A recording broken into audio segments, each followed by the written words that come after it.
Hello students, last class में हमने chapter number 3 start किया था the pair of linear equation in two variables.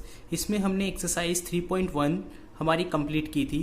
आज हम एक्सरसाइज 3.2 कंप्लीट करेंगे कि एक्सरसाइज 3.2 का जो कॉन्सेप्ट है वो एज इट इज़ कॉन्सेप्ट जो हमारा एक्सरसाइज 3.1 में था वही है।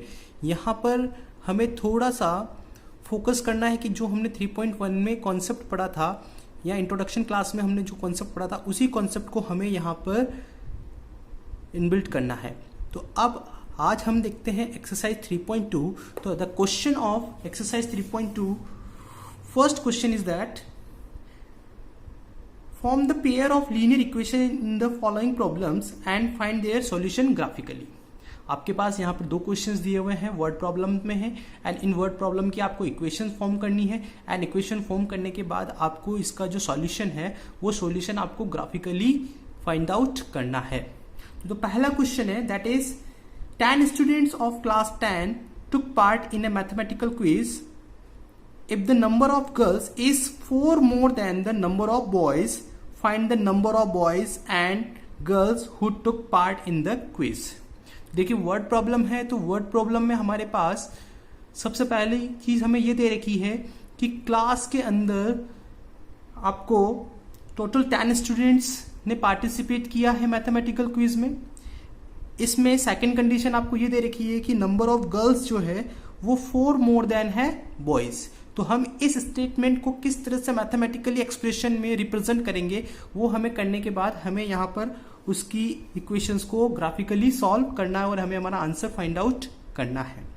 तो स्टूडेंट्स सबसे पहले हमें क्वेश्चन ने आस्क किया है find the number of boys and girls who took part in the quiz. तो देखिए इस तरह की वर्ड प्रॉब्लम में जो हमें फाइंड करना होता है उसे ही हमें लैट करना होता है।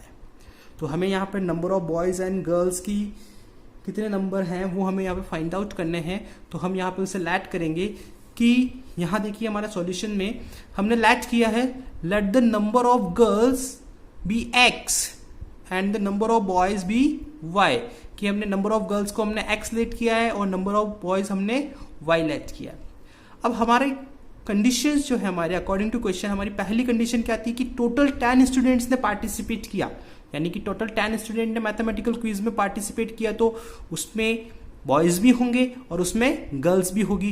तो हमने बॉयज को हमने y में लिया है एंड गर्ल्स को हमने x में लिया है। तो बॉयज और गर्ल्स दोनों मिला के हमारे पास कितने होंगे 10 होंगे। तो हमारे पास फर्स्ट कंडीशन जो बन रही है कि number of girls plus number of boys is equal to 10, कि हमारे पास दोनों का जो सम होगा वो सम हमारे पास कितना होगा 10 होगा। तो पहली कंडीशन तो हमारे पास ये हो गई।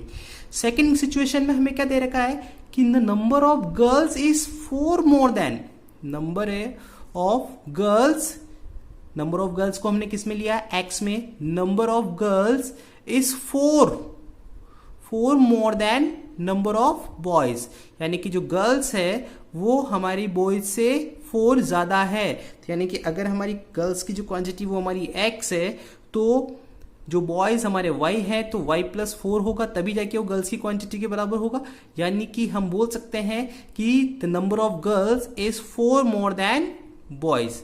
या हम इसी चीज को हम सेकेंडरी कंडीशन में यह भी बोल सकते हैं कि गर्ल्स एंड बॉयज का जो डिफरेंस है वो कितना है 4 रहेगा हमेशा। ध्यान सुनिए इस स्टेटमेंट को, सेकंड वाला आपको बहुत जल्दी से समझ में आ रहा है कि क्वेश्चन में आपने कहा कि गर्ल्स जो है वो क्या है ज्यादा है, कितनी ज्यादा है 4 ज्यादा है। तो जब भी हम काउंट करेंगे गर्ल्स और बॉयज को तो गर्ल्स की क्वांटिटी हमेशा क्या आएगी 4 ज्यादा आएगी। तो यानी कि गर्ल्स यानी कि x, बॉयज यानी कि y, यानी कि इनका सब्ट्रैक्शन हम जब भी करेंगे तो दोनों का डिफरेंस कितना आना चाहिए 4 आना चाहिए। y माइनस एक्स नहीं होगा यहाँ पे क्योंकि बॉय माइनस गर्ल्स नहीं है, गर्ल्स माइनस बॉय का जो डिफरेंस है वो हमारा कितना रहेगा 4 रहेगा।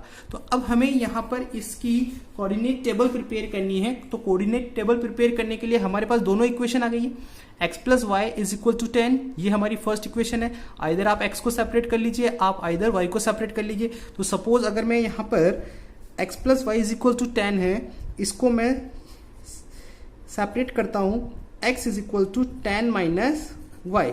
तो इस इक्वेशन में मैं y की वैल्यू रखता जाऊंगा और मुझे x की वैल्यू मिलती जाएगी। तो उसकी कोऑर्डिनेट टेबल हमारे पास ये रही।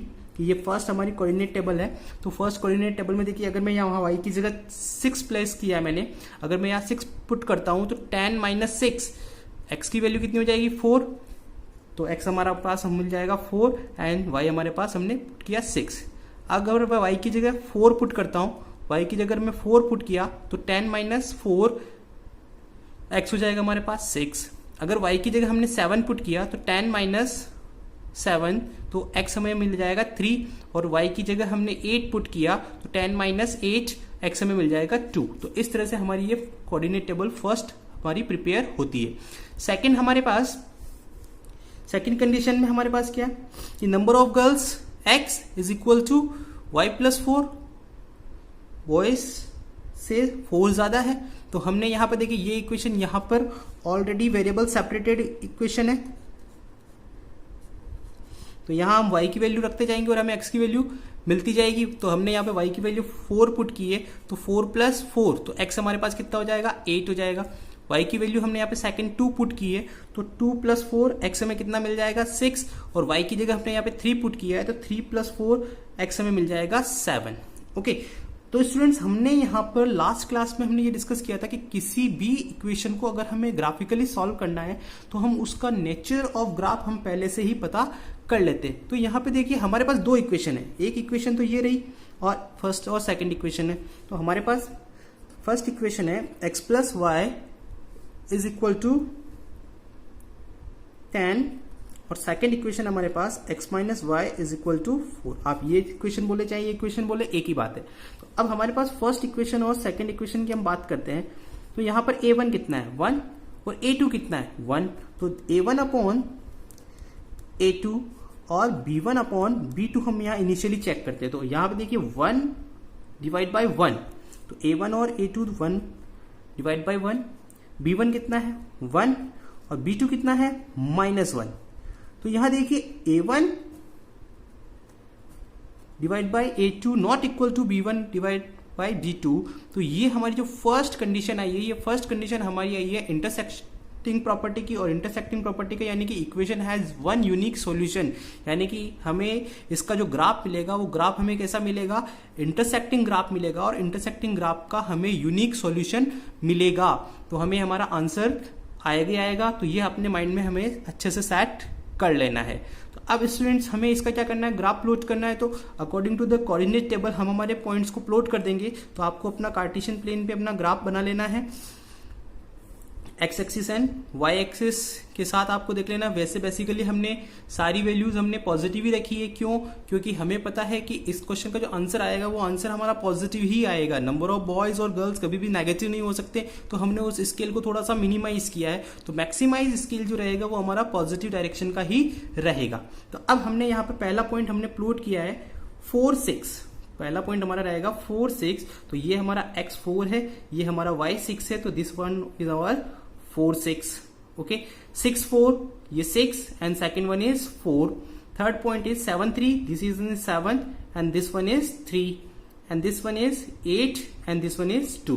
तो ये हमारी फर्स्ट लाइन, इन पॉइंट्स को हम ज्वाइन कर देंगे तो हमारी फर्स्ट लाइन हमें ये मिल जाएगी। और उसको हमने यहाँ पे इक्वेशन को रिप्रेजेंट भी कर दिया है कि ये जो लाइन है हमारी equation x + y is equal to 10 की लाइन है। सेकंड हमारे पास, सेकेंड लाइन के लिए हमारे पास जो कोऑर्डिनेट है वो हमारे पास 8 4, तो this one is 8, second one is 4, 6 2, this one 6 and this one is 2 6 2 and last point is 7 3 and 7 3 is your intersecting point. तो this point is our common point, और हमें यहाँ पर इस इक्वेशन की कंडीशन को चेक करने से ही पता चल गया कि हमारा जो ग्राफ बनेगा वो ग्राफ हमारा इंटरसेक्टिंग नेचर का ही बनेगा। तो हमने यहाँ पर इंटरसेक्टिंग नेचर का ग्राफ बना लिया है और इंटरसेक्टिंग नेचर का ग्राफ बन गया हमारा, और हमारा जो आंसर मिल गया वो आंसर हमारा इंटरसेक्टिंग पॉइंट होगा। तो यहाँ देखिए x की वैल्यू आई है 7 और y की वैल्यू आई है 3। तो x हमारे पास आया है 7 और y हमारे पास आया है 3। तो x हमारे पास 7, तो x हमने किसको कंसिडर किया था, गर्ल्स को कंसिडर किया था, और y हमने किसको कंसिडर किया था, बॉयज को कंसिडर किया था। तो हमें हमारा आंसर मिल गया कि यहां पर मैथमेटिकल क्विज में जो नंबर ऑफ गर्ल्स हैं वो हमारी 7 है और नंबर ऑफ बॉयज जो हैं वो हमारे 3 हैं। तो देखिए हमारी कंडीशन क्या थी कि हमने आंसर का वेरिफिकेशन करना है। तो वेरिफिकेशन करने के लिए हमारे पास दो चॉइस है कि हमारे पास दो कंडीशंस दे रखी है। पहली कंडीशन तो क्या थी कि मैथमेटिकल क्विज में क्लास 10th के 10 स्टूडेंट ने पार्टिसिपेट किया। तो देखिए 7 गर्ल्स ने और 3 बॉयज ने पार्टिसिपेट किया, तो 7 + 3 10 हो गए। तो ये पहली कंडीशन हमारी वेरीफाई हो गई। सेकेंड कंडीशन हमारी ये थी कि नंबर ऑफ गर्ल्स बॉयज से 4 ज्यादा है। तो जो गर्ल्स हमारे पास आई है वो नंबर ऑफ में आई है हमारे पास 7 और बॉयज जो हमारे पास 3। तो देखिए 7 गर्ल्स हैं और 3 बॉयज हैं, तो गर्ल्स हमारी यहाँ पर डिफरेंस जो इनका है वो कितना है, 4 ज्यादा है। तो हमारी सेकंड कंडीशन भी वेरीफाई हो चुकी है। तो स्टूडेंट्स इस वे में हमें हमारा पहला क्वेश्चन करना और इसी तरीके से आपको इसका ग्राफिंग बना के रिप्रेजेंट करना है। Yes, question number 2 of the first part, that is 5 pencil and 7 pen together cost rupees 50. 5 pencils and 7 pens together cost rupees 50, whereas 7 pencils and 5 pens together cost rupees 46. Find the cost of 1 pencil and that of 1 pen. बहुत simple question है, बहुत ही general question है। तो आपको इसकी equation फटाफट से बना लेनी है। तो देखिए आपको क्या कह रहा है कि आपको पेन और पेंसिल की कॉस्ट फाइंड आउट करनी है। तो जिसकी कॉस्ट हमें फाइंड करनी है उसे हमें लेट करना होगा। अलजेब्रिक एक्सप्रेशन बनाने का पहला तरीका यही है कि जो चीज आपको फाइंड करनी है उसे आपको लेट करना पड़ेगा। तो हमें यहाँ पे कॉस्ट ऑफ पेंसिल और कॉस्ट ऑफ पेन हमें फाइंड आउट करना है। तो हमने यहाँ पे लेट कर लिया कि कॉस्ट ऑफ पेंसिल जो है वो हमारे पास x1 पेंसिल की जो कॉस्ट हमने वो x रुपीज मान ली है एंड कॉस्ट ऑफ 1 पेन की कॉस्ट जो हमने वो मान ली है y रुपीज मान ली है। तो पहली कंडीशन को ध्यान से सुनिएगा। पहली कंडीशन हमें क्या कह रहा है, फर्स्ट कंडीशन में हमें बोल रहा है कि 5 पेंसिल की कॉस्ट, तो अगर एक की कॉस्ट x है तो 5 की कितनी होगी, 5x होगी। एक पेन की कॉस्टिंग अगर y रुपीज है तो 7 पेन की कॉस्टिंग कितनी होगी, 7y रुपीज। और दोनों का कंबाइंडली जो कॉस्ट है 5x + 7y = 50 रुपीज। और जो सेकंड कंडीशन है, तो सेकंड कंडीशन में हमें बोल रहा है, उल्टा बोल दिया कि 7 पेंसिल एंड 5 पेन का जो टोटल टुगेदर कॉस्ट है वो है हमारे पास 46। तो इस वे में आप हमारी equation number first and equation number second दोनों इक्वेशन बना लेंगे, फर्स्ट सेकंड इक्वेशन। और देयर आफ्टर आपको इसको ग्राफ पे प्लॉट करना है। तो you will get the coordinate table. इस वे में आपको कोऑर्डिनेट टेबल पर प्रिपेयर करनी है। ऐसा यहाँ पर कोई भी फिक्स नहीं है कि आपको यही तरह की कोऑर्डिनेट टेबल प्रिपेयर करनी है, आपको अपने अकॉर्डिंग कोऑर्डिनेट्स रखने हैं। एंड देयर आफ्टर आपका जो ग्राफिंग नेचर है वो ग्राफिंग नेचर देखिए किस तरह से बनेगा, इसका इंटरसेक्टिंग बनेगा। क्यों बनेगा कि हमारी फर्स्ट इक्वेशन में a1 कितना है 5, a2 कितना है 7। तो अगर हम a1/a2 करेंगे तो हमारे पास कितना आएगा 5/7 एंड b1 कितना है 7, b2 कितना है 5। तो ये आएगा हमारे पास 7/5। तो ये हमें यही पता चल गया कि a1 divided by a2 is not equal to b1 divided by b2. So the graph is intersecting in nature and this situation has one unique solution. तो हमें इसका one unique solution मिलेगा और वो हमें आंसर यहाँ पर फाइंड आउट करना ही करना है। तो अब आप यहाँ पर इक्वेशंस को सेपरेट कर लेंगे। सेपरेट करने के लिए आपके पास आइदर आप x को सेपरेट करें, आइदर आप y को सेपरेट करें, किसी को भी सेपरेट करें, आपको आपका आंसर मिल जाएगा। तो यहाँ पर देखिए अगर मैं यहाँ पर करता हूँ फर्स्ट इक्वेशन को 5x + 7y = 50, तो हम यहां पर 7y = 50 - 5x, y = 50 - 5x / 7। तो अब आप यहां पर x की वैल्यू रखते जाइए और आपको y की वैल्यू मिलती जाएगी। तो आपको ये कोऑर्डिनेट टेबल यहां पर मिल जाएगी। सेकेंडली हमारे पास ये फर्स्ट इक्वेशन का था। सेकेंड इक्वेशन हमारे पास थी 7x + 5y = 46, 5y = 46 - 7x, y = 46 - 7x / 5। तो यहाँ आप x की वैल्यू पुट करते जाएंगे। तो अकॉर्डिंग टू दिस टेबल आप यहाँ पे पुट कीजिए and you will get the value of y। तो इस वे में आपको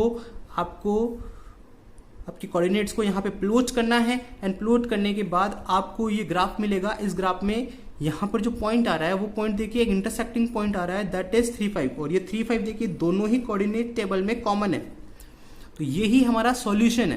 तो x जो है वो हमारा 3 है एंड y जो है वो हमारा 5 है। ओके, तो जो x हमने जो लेट किया था वो प्राइस हमारी पेंसिल की थी और y जो कॉस्टिंग थी वो हमारी प्राइस किसकी थी, पेन की थी। तो अब हमें हमारा आंसर अगर हमें वेरीफाई करना है तो हम हमारा आंसर भी यहाँ पर वेरीफाई कर सकते हैं। तो पहला कंडीशन जो थी वो वेरिफिकेशन में हमारे पास क्या था कि 5 पेंसिल और 7 पेन। तो 5 पेंसिल, अगर एक पेंसिल का प्राइस 3 रुपीज है तो 5 का प्राइस कितना हो जाएगा 15 और 7 पेन का प्राइस 5 रुपीज पर पेन है तो 7 प्राइस का हो जाएगा 35। तो दोनों का कंबाइंडली फॉर्म में देखिए 50 रुपीज आ गया। तो हमारी इस इक्वेशन को सेटिस्फाई कर रहा है तो हमारा आंसर बिल्कुल करेक्ट है।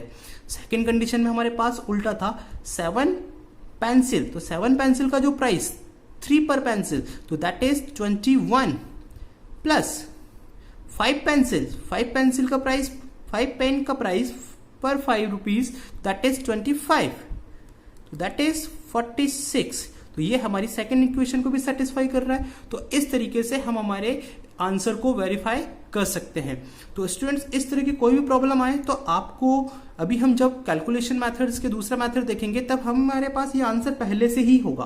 तो ये आंसर हम पहले से ही कैलकुलेट करके हमारी कोऑर्डिनेट टेबल के अंदर जरूर पुट करेंगे। उससे हमारा ग्राफ बिल्कुल स्मूथ बनेगा एंड देयर आफ्टर हमारा आंसर भी वेरिफिकेशन में हमें मिल जाएगा। तो हम दूसरा मेथड से इसको सॉल्व करके हमारी कोऑर्डिनेट टेबल के अंदर उसे जरूर पुट करेंगे। तो इस तरीके से हम हमारे ग्राफिकल मेथड से हमारी वर्ड प्रॉब्लम को सॉल्व करते हैं और हमारे आंसर्स को फाइंड आउट करते हैं। Yes, question number second, on comparing the ratio A1 divided by A2, B1 divided by B2 and C1 divided by C2, find out whether the line representing the following pairs of linear equation intersect at a point, are parallel and coincident। यानी कि हमें यहाँ पर क्या concept use करना है, आपको सिर्फ इक्वेशन से ये वेरीफाई करना है कि ये जो इक्वेशंस के पेयर दे रखे हैं वो पेयर इंटरसेक्टिंग नेचर के हैं, पैरेलल हैं या कोइंसिडेंट नेचर के हैं। तो स्टूडेंट्स, मैं आपको बहुत अच्छे से बता चुका हूँ कि अगर हमें यहाँ पर पता करना है तो we will find the ratio of A1 upon A2, B1 upon B2 and C1 upon C2। तो ये रेशियो हमें फाइंड आउट करने हैं। तो हमारे पास पहली सिचुएशन में हमारे पास क्या होगा, इंटरसेक्टिंग कब होगा कि जब हमारे पास A1 divide by A2 is not equal to B1 divide by B2 होगा। तो ये जो ग्राफ बनेगा हमारा किस प्रॉपर्टी का बनेगा, इंटरसेक्टिंग नेचर का बनेगा। तो हमें यहां पर इंटरसेक्टिंग के लिए हमें ये प्रॉपर्टी फाइंड आउट करनी है। सेकेंड, हमारे पास A1 divide by A2 is equal to B1 divide by B2 but not equal to C1 divide by C2। तो यहां पर जो हमारा ग्राफ बनेगा वो ग्राफ हमारा बनेगा पैरेललिज्म, यानी कि जो ग्राफ बनता है वो हमारा पैरेलल लाइंस का होगा। तो नेचर जो रहेगा वो क्या रहेगा, पैरेलल रहेगा। And last one is third, कि जब हमारे पास तीनों ही रेशियो क्या होंगे, इक्वल होंगे, तो हमारे पास जो ग्राफ बनेगा वो ग्राफ कौन सा बनेगा, कोइंसिडेंट बनेगा। यानी कि पहली लाइन जो होगी वही हमारी सेकंड लाइन होगी। तो आपको यहाँ पर स्टूडेंट्स कुछ भी नहीं करना है, इन इक्वेशंस का पेयर दे रखा है और इन पेयर्स में आपको आइडेंटिफाई करना है कि किस नेचर का रहेगा। तो सिर्फ आपको ये रेशियोज फाइंड आउट करने हैं और there after you have to conclude your answer कि उसका नेचर किस तरह से रहेगा। तो देखिए, let's see the first question, that is 5x minus 4y plus 8 is equal to 0 and second equation है 7x plus 6y minus 9 is equal to 0। तो यहां पर देखिए हमारे पास फर्स्ट इक्वेशन से हमारे 1 1 वाले मिल जाएंगे। तो A1 हमारे पास हो गया 5, B1 हो गया हमारे पास -4 और C1 हो गया हमारे पास 8, A2 हो गया हमारे पास 7, B2 हो गया हमारे पास 6 और C2 हो गया हमारे पास 9। तो देखिए A1 डिवाइड बाय A2 यानी कि A1 डिवाइड बाय A2 यानी कि 5/7। तो A1 divide by A2 that is 5/7। B1 divide by B2 that is -4 divide by 6 and C1 is 8 divide by -9। तो 8 डिवाइड बाय -9। तो यहां पर देखिए अच्छे से पता चल रहा है कि ये 5/7 आया है, ये -4/6 आया है और ये 8/9 आया है। तो यहां पर किसी भी कंडीशन में A1 अपॉन A2 और B1 अपॉन B2 दोनों इक्वल नहीं है। तो A1 upon A2 is not equal to B1 upon B2, that means 5/7 is not equal to -4/6। तो अगर ये नहीं हो रहा तो हमारी फर्स्ट प्रॉपर्टी को फॉलो कर रहा है, और फर्स्ट प्रॉपर्टी को फॉलो कर रहा है, यानी कि ये जो पेयर ऑफ लीनियर इक्वेशन दे रखा है, ये पेयर ऑफ लीनियर इक्वेशन क्या होगा, इंटरसेक्टिंग होगा। किस प्रॉपर्टी का होगा, इंटरसेक्टिंग का होगा। और these equation has exactly one solution. तो अगर हम इनको सॉल्व करते हैं बाय ग्राफिकल नेचर, क्योंकि अभी मेरे तक हमने ग्राफिकल मेथड ही पढ़ा है, तो अगर हम इसको ग्राफिकल मेथड से सॉल्व करते हैं तो हमारा सिर्फ और सिर्फ एक ही सॉल्यूशन होगा। सेकंड क्वेश्चन देखते हैं हम इसका। 9x + 3y + 12 = 0, 18x + 6y + 24 = 0। तो A1, B1, C1, A2, B2 and C2। तो A1/A2 that is 9 / 18, B1/B2 3/6, C1/C2 12/24।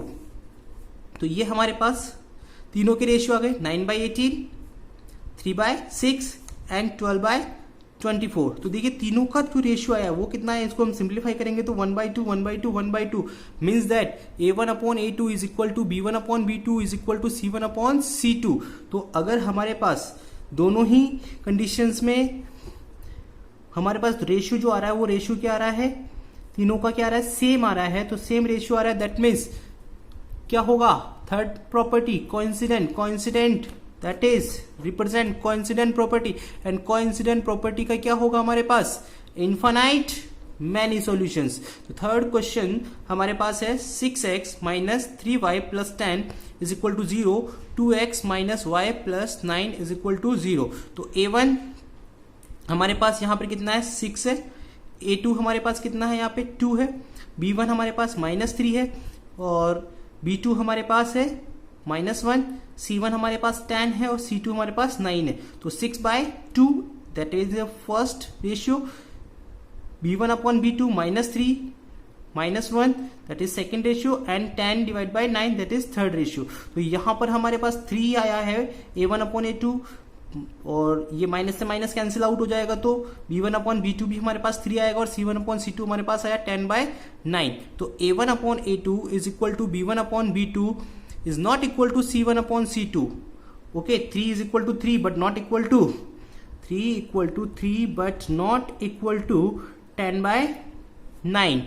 सो हमारे पास यहां पर जो प्रॉपर्टी फॉलो हो रही है वो प्रॉपर्टी क्या फॉलो हो रही है कि this represent parallel lines। second condition parallel line, on parallel lines having no solution। तो इस तरह से आपको इस सेकंड क्वेश्चन को आइडेंटिफाई करना है और सॉल्व आउट करना है।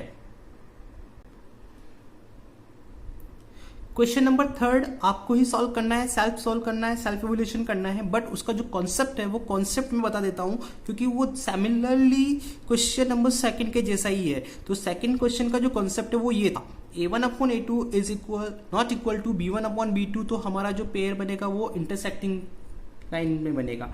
सेकेंड हमारे पास A1/A2 is equal to B1/B2 not equal to C1/C2। जो लाइन बनेगी वो हमारी पैरेललिज्म बनेगी, और इसका कोई भी सॉल्यूशन एग्जिस्ट नहीं करेगा। तो देखिए सॉल्यूशन इंटरसेक्टिंग का एग्जिस्ट करता है, और A1/A2 equal to B1/B2 और C1/C2 तीनों ही अगर बराबर आते हैं तो कोइंसिडेंट बनता है, और इसके भी सॉल्यूशन एग्जिस्ट करते हैं। तो यहां पर सिर्फ यूनिक सॉल्यूशन एग्जिस्ट करता है, फर्स्ट में सिर्फ और सिर्फ यूनिक सॉल्यूशन एग्जिस्ट करता है, और यहां पर इनफाइनाइट मैनी सॉल्यूशन एग्जिस्ट करते हैं, मगर सेकंड कंडीशन में कोई भी सॉल्यूशन एग्जिस्ट नहीं करता है।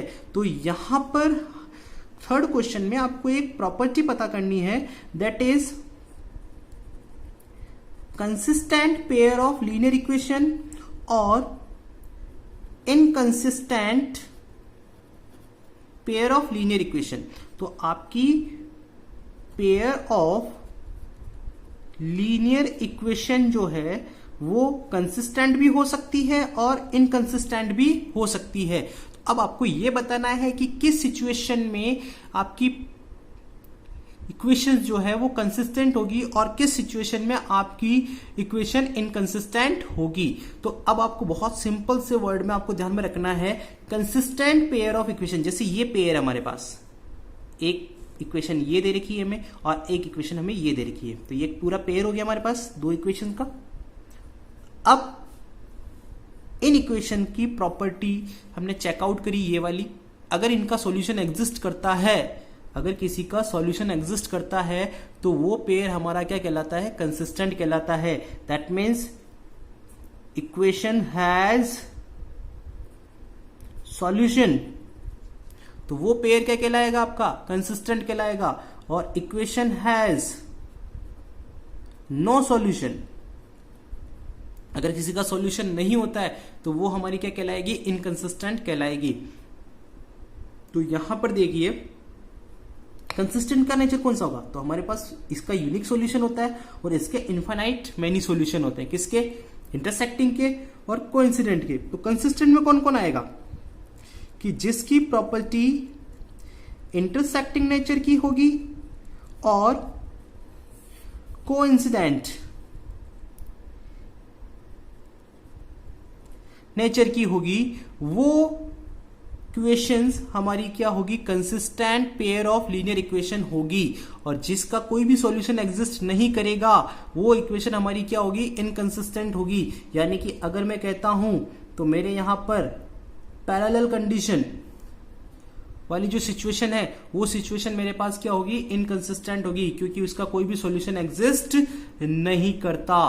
तो हमारे पास एक सिंपल सा कॉन्सेप्ट आ गया कि अगर आपसे कोई पूछे कि विच equation has consistent pair of linear equation and which has inconsistent pair of linear equation, तो अभी हमने क्वेश्चन नंबर 2 किया, आपको सेम इसी प्रोसीजर से करना है। a1/a2, b1/b2 and c1/c2 calculate करना है। और अगर वहां पर सॉल्यूशन एग्जिस्ट करता है तो वो पेयर ऑफ लीनियर इक्वेशन आपका क्या होगा, कंसिस्टेंट होगा।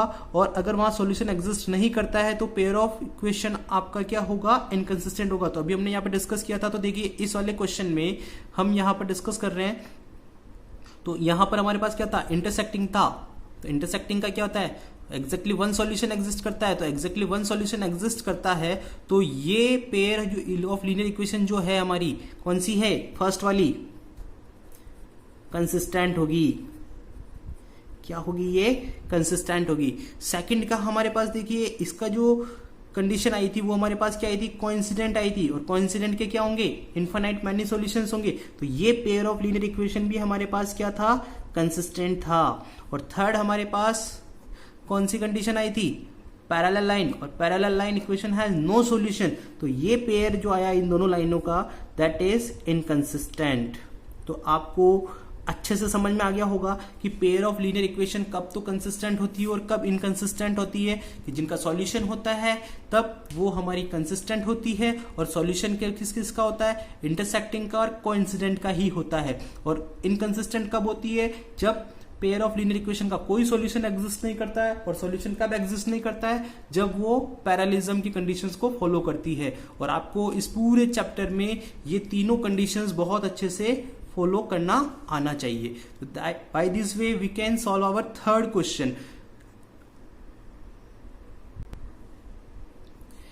इस question number 4 similarly as the question number 3, but यहां पर थोड़ी सी एक एक्स्ट्रा अप्रोच है। एक्स्ट्रा अप्रोच भी क्या है कि आपको यहां पर थोड़े से ग्राफ बिल्डअप करने हैं।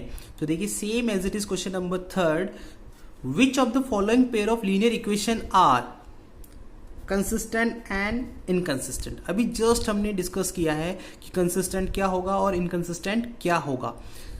इफ कंसिस्टेंट, क्वेश्चन ने यहां पर एक कंडीशन डाल दी, इफ कंसिस्टेंट, कंसिस्टेंट यानी कि जिसका सॉल्यूशन एग्जिस्ट करता है, ऑब्टेन द सॉल्यूशन ग्राफिकली। तो आपको उसका सॉल्यूशन क्या करना है, ग्राफिकली ऑब्टेन करना है। अगर वो कंसिस्टेंट है तो ही, अदरवाइज इनकंसिस्टेंट है तो आपको उसको ग्राफ नहीं बनाना। But students, I advise you कि आपको यहां पर इन चारों ही क्वेश्चंस के ग्राफ बनाने हैं। उससे क्या होगा, आपका प्रैक्टिस आपकी अच्छे से हो जाएगी। तो आपको यहां पर चारों ही इक्वेशंस के ग्राफ कंसिडर करने और चारों के ही बनाने हैं। We discuss only one question and remaining third question are doing by yourself, एंड आपको सभी तीनों के ग्राफ आपको सेल्फ बनाने हैं। ऐसा नहीं है कि वो कंसिस्टेंट है तो ही हमें उसका ग्राफ बनाना है, इनकंसिस्टेंट है यानी कि पैरेललिज्म की कंडीशन है तो भी आपको उसका ग्राफ बनाना है। तो पहला क्वेश्चन यहां पर देखिए हम डिस्कस कर रहे हैं। First question is x plus y is equal to 5 and 2x plus 2y is equal to 10। तो हमारे पास यहाँ पे पहले क्वेश्चन क्या है, x plus y is equal to 5, 2x plus 2y is equal to 10। ये हमारे पास पेयर हो गया इक्वेशन का। फर्स्ट क्वेश्चन डिस्कस कर रहे हैं हम यहाँ पे। तो हम यहाँ पर a1 हमारे पास कितना है 1, B1 हमारे पास कितना है 1 और C1 हमारे पास यहाँ पर कितना है -5 और you can also consider 5 also. Okay कोई फर्क नहीं पड़ेगा क्योंकि इक्वल टू के इधर है तो वो माइनस से माइनस कैंसिल आउट हो जाएगा। अगर हमारी कांस्टेंट टर्म इक्वल टू के राइट हैंड साइड में है तो हम उसका साइन चाहे नेगेटिव कंसिडर करें चाहे पॉजिटिव कंसिडर करें कोई फर्क नहीं पड़ेगा। तो अगर बट इंश्योर दैट कि दोनों इक्वेशन की कांस्टेंट टर्म इक्वल टू के राइट हैंड साइड में होनी चाहिए। अगर एक इक्वेशन की कांस्टेंट टर्म इक्वल टू के लेफ्ट हैंड साइड में और एक इक्वेशन की कांस्टेंट टर्म अगर इक्वल टू के राइट हैंड साइड में है तो वहां पर साइन डिफरेंस आता है। तो अब आपको यहां पर ध्यान में रखना है कि दोनों देखिए इक्वेशंस क्या है हमारे पास इक्वल टू के कांस्टेंट टर्म के इधर 5 भी हमारा इक्वल टू के इधर की तरफ है और ये 10 भी हमारा इक्वल टू के इधर तरफ है। तो आप यहाँ पर हमारे स्टैंडर्ड फॉर्म से कंपेयर करते हैं तो भी चलेगा और अदरवाइज आप यहाँ पे 5 और 10 कंसिडर करेंगे तो भी चलेगा क्योंकि यहाँ अगर आप -5 और -10 कंसिडर करेंगे तो माइनस से माइनस कैंसिल आउट हो जाएगा। तो C1/C2 का कोई साइन यहाँ पर मेजर नहीं करता है। तो अब हमारे पास यहाँ पे देखिए A1/A2 यानी कि 1/2 and B1/B2 this is again 1/2 and C1/C2 that is 5/10 that is again 1/2। तो A1/A2 B1/B2 and C1/C2 तीनों रेशियो हमारे पास कितने आ रहे हैं 1/2 आ रहे हैं और तीनों हमारे पास कंडीशनली क्या आ गए इक्वल आ गए। तो हमारी ये वाली कंडीशन फॉलो होगी A1/A2 is equal to B1/B2 is equal to C1/C2। that means the system of equation is consistent। Definitely अगर हमारे पास ये थर्ड नेचर है तो ये हमारा जो ग्राफ बना के देगा ये हमारे कौन सा ग्राफ देगा कोइंसिडेंट ग्राफ देगा। और कोइंसिडेंट का जो ग्राफ होता है वो हमारे पास क्या होता है इनफाइनाइट मेनी सॉल्यूशन और जिसका सॉल्यूशन एग्जिस्ट करता है वो पेयर हमारा कौन सा कहलाता है consistent pair of linear equation. क्या कहलाता है consistent pair of linear equation. तो आपको इसका ग्राफ बनाना ही है। तो अगर आप इसका ग्राफ बनाएंगे तो ग्राफ बनाने के लिए आपके पास फर्स्ट इक्वेशन हमारे पास है। तो फर्स्ट इक्वेशन हमारे पास क्या है x plus y is equal to 5। तो x is equal to 5 minus y. इसको हम इस तरह से सिंप्लीफाई कर देंगे। आप y की वैल्यू पुट करते जाइए आपको x की वैल्यू मिलती चाहिए। तो यहां पर आपने y 4 पुट किया देखिए 4 पुट किया तो 5 माइनस 4 x इज 1। y की जगह हमने 1 पुट किया तो 5 माइनस 1 दैट इज 4। तो x हमें 4 पुट मिल जाएगा। y की जगह हमने 3 पुट किया तो 5 माइनस 3 इज इक्वल टू 2। तो x हमें 2 मिल गया। 5 माइनस 2 y की जगह हमने 2 पुट किया तो x हमें 3 मिल गया। तो by this way we get the all the coordinates. तो आपको इतने कोऑर्डिनेट्स निकालने की जरूरत नहीं। You can calculate only 2 and more than 2 only 3 coordinates you can calculate. Okay second equation हमारे पास क्या है 2x plus 2y is equal to 10। तो देखिए आप यहाँ पर इक्वेशन जब हमें पता चल गया है कि इक्वेशंस जो है हमारे पास है वो इक्वेशन हमारे पास कौन सी है कोइंसिडेंट है। तो कोइंसिडेंट देखिए यहाँ पे इस इक्वेशन से मैं क्या कॉमन ले सकता हूँ यहाँ पे इन दोनों से 2 कॉमन ले सकता हूँ। तो मेरे पास यहाँ से बचेगा x plus y is equal to 10। तो यहाँ पर मेरे पास x प्लस वाई और ये 2 इधर मल्टीप्लाई में इधर आएगा तो डिवाइड में आएगा तो 10 डिवाइड बाई 2 करेगा तो ये हो जाएगा हमारे पास 5। तो हमारे पास इक्वेशन देखिए क्या है x plus y is equal to 5। तो सेकेंड इक्वेशन भी सिमिलरली फर्स्ट इक्वेशन के जैसे ही है। तो दोनों इक्वेशन अगर सेम है तो दोनों के जो ग्राफ बनेंगे ग्राफ भी क्या बनेंगे सेम। दोनों की कोऑर्डिनेट टेबल होगी वो भी क्या होगी सेम। तो देखिए दोनों की कोऑर्डिनेट टेबल क्या है यहाँ पर सेम है। तो अगर हम इन दोनों के कोऑर्डिनेट्स को सेम जगह प्लॉट करेंगे तो पहली पॉइंट हमारा 1 4 सेकेंड पॉइंट हमारा 4 1 थर्ड पॉइंट हमारा 2 3 एंड लास्ट पॉइंट इज हमारा 3 2। तो इनको अगर हम ड्रॉ करेंगे तो जो लाइन बनेगी वो लाइन हमारी क्या बनेगी पहली लाइन भी यहीं बनेगी दूसरी लाइन भी यहाँ बनेगी। तो देखिए x plus y is equal to 5 और 2x plus 2y is equal to 10। तो कुछ नहीं हुआ यहाँ पर सिर्फ यहाँ पर देखिए ये वाली इक्वेशन 2 से मल्टीप्लाई हो गई 2 से मल्टीप्लाई हो गई तो ये 2x प्लस 2y और ये हो जाएगा 10।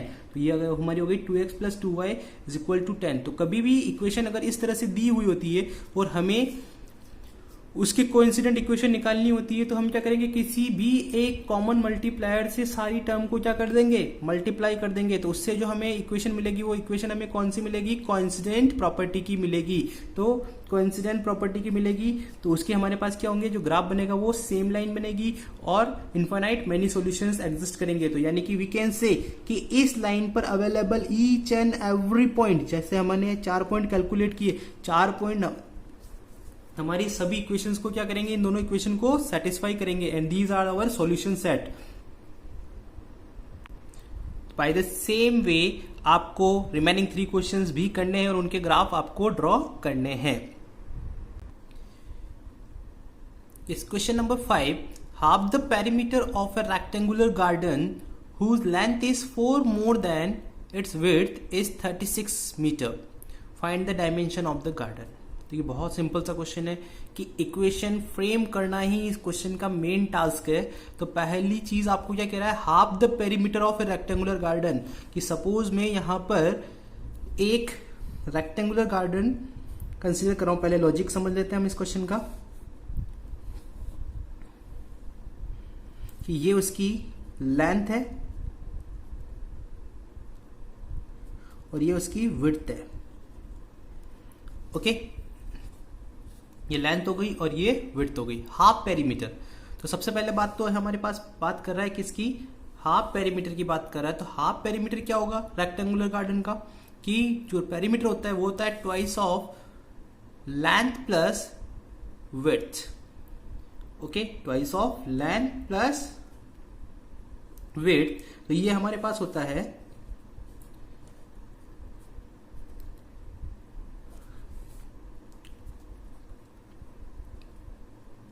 Perimeter of rectangular. तो हाफ पेरीमीटर कितना हो जाएगा,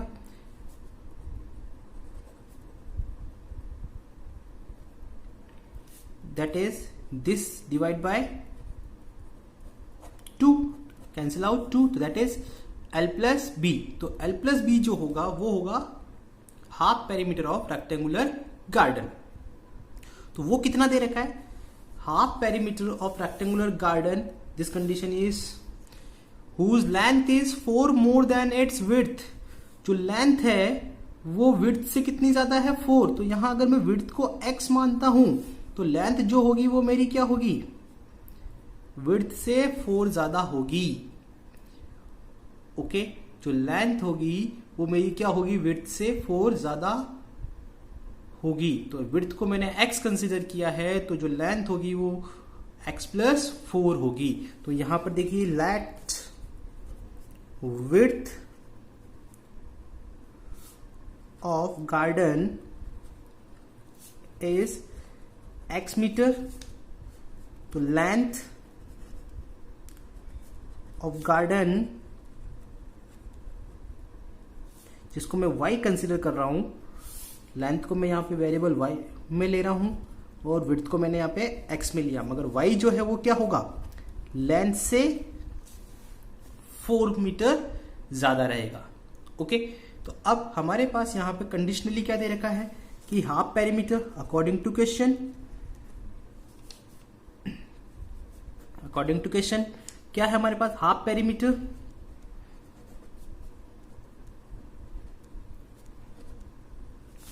of garden is half perimeter, that means length हमारे पास क्या है y, विड्थ की हमारे पास x। तो हम बोल सकते हैं x plus y is equal to कितना दे रखा है, 36। तो हाफ पेरीमीटर जो है हो गई हमारे पास x plus y is equal to 36। तो this one is our first equation. And second equation हमें ये दे रखी है कि जो लेंथ ऑफ, ये कंडीशन फर्स्ट कंडीशन हो गई,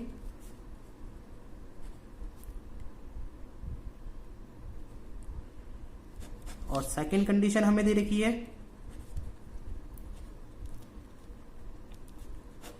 कि जो लेंथ है वो विड्थ से 4 ज्यादा है। तो this one is our second condition. तो अब आपको इसके अगर सॉल्यूशंस निकालने हैं तो फर्स्ट आपके पास दे रखी है, सेकंड भी आपके पास दे रखा है। तो आपको यहाँ पे क्या करना है, फर्स्ट और सेकंड को बाय अगर ग्राफिकल मेथड करते हैं आप, तो ग्राफिकल मेथड से आप को दोनों की क्या करनी है, कोऑर्डिनेट टेबल प्रिपेयर करनी है। और कोऑर्डिनेट टेबल प्रिपेयर करने के बाद इसका इंटरसेक्टिंग नेचर का ग्राफ बनेगा डेफिनेटली, और जो इंटरसेक्टिंग पॉइंट होगा वो हमारा सॉल्यूशन होगा। तो हम यहाँ पे थोड़ा सा इस क्वेश्चन को अभी, क्योंकि आगे फर्दर हमारे पास जो भी वर्ड प्रॉब्लम आती है उन वर्ड प्रॉब्लम्स का सॉल्यूशन हमें कैलकुलेशन मेथड से ही करना होता है, क्योंकि हर क्वेश्चन को ग्राफिकल मेथड से सॉल्व करना कन्वीनियंट नहीं होता है। तो हम उसको किससे सॉल्व करेंगे, कैलकुलेशन मेथड से सॉल्व करेंगे। तो देखिए यहाँ पे सेकंड इक्वेशन में y की वैल्यू हमारे पास कितनी है, x प्लस 4। इसको मुझे कुछ नहीं करना है, मैं एक सब्स्टिट्यूशन मेथड जो हम पढ़ेंगे नेक्स्ट क्लास में, उसी सब्स्टिट्यूशन मेथड का एक छोटा सा डेमो यहां दे रहा हूं कि y is equal to x plus 4, कि y की वैल्यू हमारे पास यहां पर है x प्लस 4, इसको मैं क्या करूंगा फर्स्ट इक्वेशन में पुट कर दूंगा। तो from equation second put the value of y in equation first. तो फर्स्ट इक्वेशन में y की जगह कितना पुट करूंगा मैं x प्लस 4, तो यहां y की जगह मैं कितना पुट कर दूंगा x प्लस 4। तो देखिए हमारे पास क्या रिजल्ट आएगा, x तो हमारे पास पहले ही है ये वाला, इस y की जगह मैं क्या पुट कर दूंगा x प्लस 4, ये हो जाएगा x plus 4 is equal to 36। यहां पर x और x कितना हो जाएगा 2x plus 4 is equal to 36, 2x is equal to 4 transfer होगा तो 36 minus 4, 2x is equal to 32, x इज 32 डिवाइड बाई 2 दैट इज 16, तो x is equal to 16 metre. तो x हमारे पास कितना आ गया 16, और इस x की वैल्यू को हम अगेन इक्वेशन नंबर सेकेंड में पुट कर देंगे। तो from equation second y is equal to x plus 4, तो y is equal to x की जगह हमारे पास कितना है 16 plus 4 that is y is equal to 20 metre.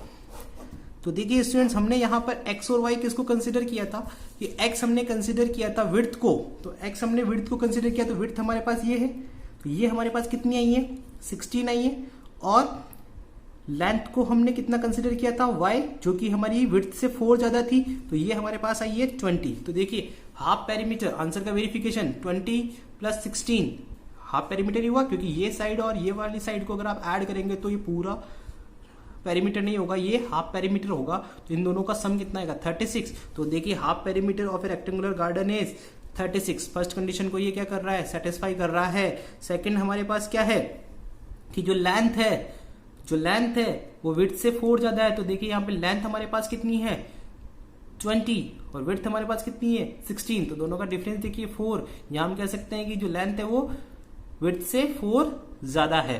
तो इस तरह से आपको इस वर्ड प्रॉब्लम वाले क्वेश्चन को सॉल्व करना है। You can also solve this question by graphical method. तो ग्राफिकल मेथड से आपको पता चल गया है कि आपका जो इंटरसेक्शन पॉइंट आएगा, intersection point is 16,20। Okay, it depend on you which variable you are taking, आप x किसको ले रहे हैं y किसको ले रहे हैं, इट मे बी 20,16 आ सकता है, वो आप लेंथ और विड्थ को आप किस में कंसिडर कर रहे हैं xy में, उसके अकॉर्डिंग आपका आंसर आ जाएगा। तो आपको ये थोड़ा सा मैंने सब्स्टिट्यूशन मेथड से सॉल्व करवाया है, तो अभी हम सब्स्टिट्यूशन मेथड को नेक्स्ट क्लास में डिटेल से डिस्कस करेंगे अच्छे से। तो आपको इस क्वेश्चन को ग्राफिकल मेथड से भी सॉल्व कर सकते हैं।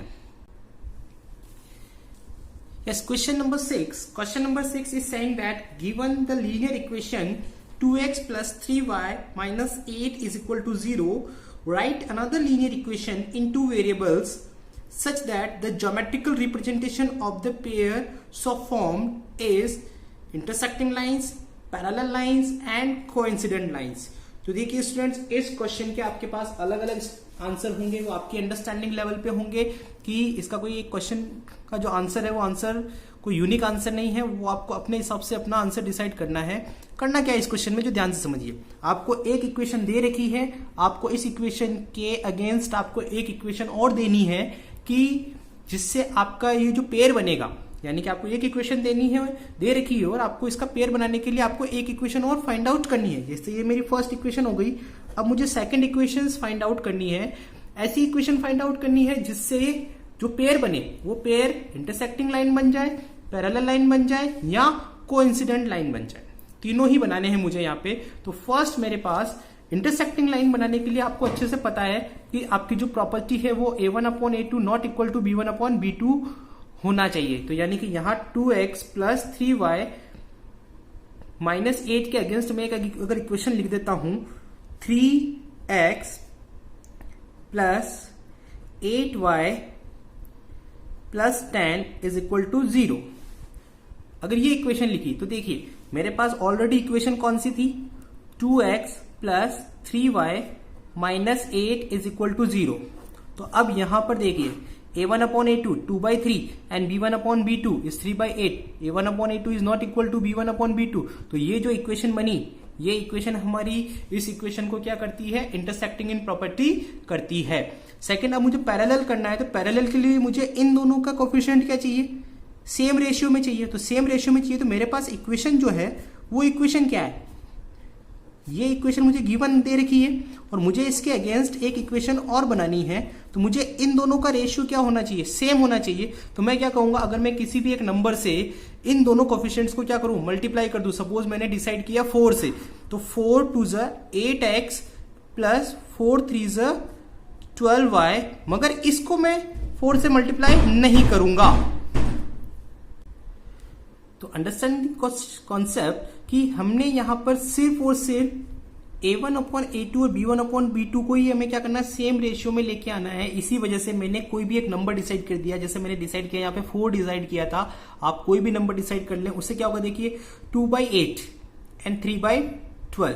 तो ये 2/8 होगा और ये 3/12 होगा, बट ये होगा आपका -8/-10. इससे देखिए 2/8 को मैं लिख सकता हूं 1/4, 3/8 को मैं क्या लिखूंगा 1/4, but that is not equal to, minus से माइनस कैंसिल आउट हो जाएगा, एंड दिस इज 4/5. तो a1 upon a2 is equal to b1 upon b2 but not equal to c1 upon c2. तो इससे इक्वेशन क्या हो जाएगी, पैरेललिज्म हो जाएगी. अब हमारे पास थर्ड कॉन्सेप्ट है, हमारे पास गिवन इक्वेशन जो है वो इक्वेशन है हमारे पास 2x plus 3y is equal to -8 is equal to 0. मगर मुझे इसके एक इक्वेशन बनानी है जो से इसकी प्रॉपर्टी क्या हो जाए, कोइंसिडेंट प्रॉपर्टी हो जाए. तो कोइंसिडेंट प्रॉपर्टी के लिए हमारे पास प्रॉपर्टी क्या होती है, सारे रेशियो क्या होते हैं, सेम होते हैं. तो मुझे कुछ नहीं करना है, कोई भी एक नंबर लूं और मैं इसको क्या कर लूं, मल्टीप्लाई कर दूं. सपोज मैंने यहां पर लिया 5 से मल्टीप्लाई करा दिया इस पूरी इक्वेशन को, तो ये इक्वेशन क्या हो जाएगी 10x plus 15y minus 40 is equal to 0. तो देखिए एक पेयर बन गया इक्वेशन का, ये पेयर बन गया. तो इस पेयर के बनने से यहां पर हमारे पास 2/10 3/15 और -8/-40, माइनस माइनस कैंसिल आउट हो जाएगा, and 2/10 is 1/5, 3/15 that is 1/5 and 8/40 that is 1/5. तो तीनों रेशियो क्या है, सेम आए. तो यहां जो प्रॉपर्टी बनेगी वो प्रॉपर्टी क्या बनेगी, कोइंसिडेंट बनेगी. यहां जो प्रॉपर्टी बनी, ये दोनों इक्वल आए, तो यहां जो प्रॉपर्टी बनेगी वो प्रॉपर्टी क्या बनेगी, पैरेलल प्रॉपर्टी बनेगी. और यहां हमारे पास जो प्रॉपर्टी आई थी वो 2/3 इज नॉट इक्वल टू 3/8. तो वो जो प्रॉपर्टी बनेगी वो प्रॉपर्टी कौन सी बनेगी, इंटरसेक्टिंग प्रॉपर्टी बनेगी. तो स्टूडेंट्स आपको यहां तक कंप्लीट कॉन्सेप्ट समझ में आ गया होगा. तो आपको यहाँ पे इस चैप्टर, इस एक्सरसाइज को कंप्लीट करना है, एक्सरसाइज 3.2, जो कि अच्छी एक्सरसाइज है. बोर्ड एग्जाम में इससे क्वेश्चंस आते हैं. If you don't understand anything you can ask me on my WhatsApp number and personally you can call me. Thank you so much.